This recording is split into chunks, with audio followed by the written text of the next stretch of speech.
Morning. Today's announcement makes clear once again that combating terrorism remains the FBI's top priority and that the entire United States government remains committed to bringing to justice anyone who harms our citizens. We showed that resolve to the world last week by repatriating Americans who had traveled to Syria to support ISIS so that they will face charges here. And today we're demonstrating that resolve by bringing to our shores two men who left Britain to become ISIS terrorists. Now they're going to face justice in an American court of law for crimes against American citizens. Not long after these terrorists were captured in 2018, the parents of their American victims wrote the following about their loved ones, and I quote, "One by one, our children were taken from us by the hateful criminals of the Islamic State. Jim, Stephen, Peter, and Kayla were like so many of your own sons and daughters.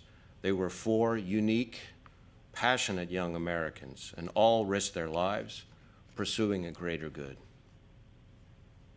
The families of those victims have suffered the painful loss of their loved ones at the hands of brutal killers.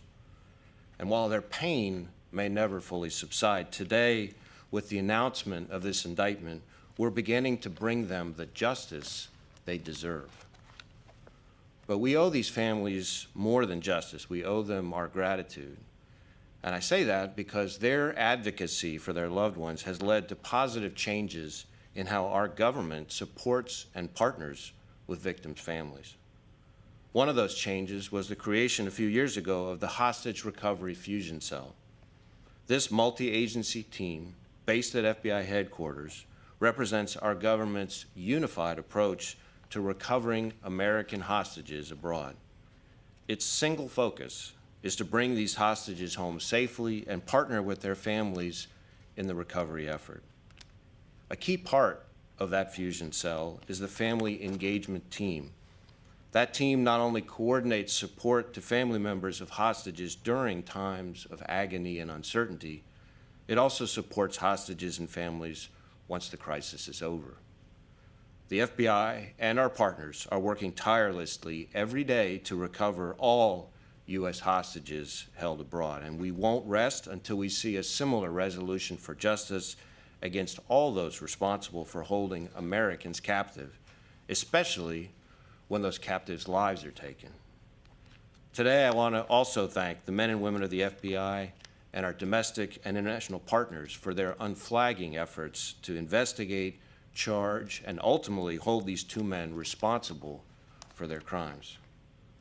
Over the course of this investigation and many others like it, these dedicated professionals put themselves at risk, conducting interviews and collecting evidence to build the cases that ultimately led us to where we are today, with these two men facing justice in the United States. Like Assistant Attorney General Demers, and based on conversations I've had on a number of occasions, including on the phone just this morning with the Attorney General, I know the Attorney General joins us in particularly thanking our British counterparts and our international partners in working with the United States to bring charges in our criminal justice system. We mourn not only our American victims, but also the British victims, David Haynes and Alan Henning, and victims of all nations who suffered unimaginable cruelty at the hands of ISIS. Let there be no doubt, the FBI, the U.S. government, and our partners remain vigilant in the fight against terrorism, including the threat from ISIS. Today, ISIS is still trying to radicalize people here in the United States and elsewhere through online propaganda and their global network of supporters. Their goal is to motivate people to launch attacks against Western targets wherever they are, using any means available.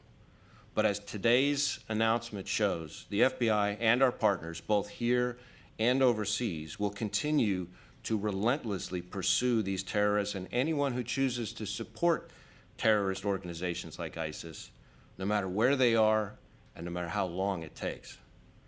Now I'll turn things over to Zach Terwilliger, the U.S. Attorney for the Eastern District of Virginia, to provide a little bit more details about the indictment itself.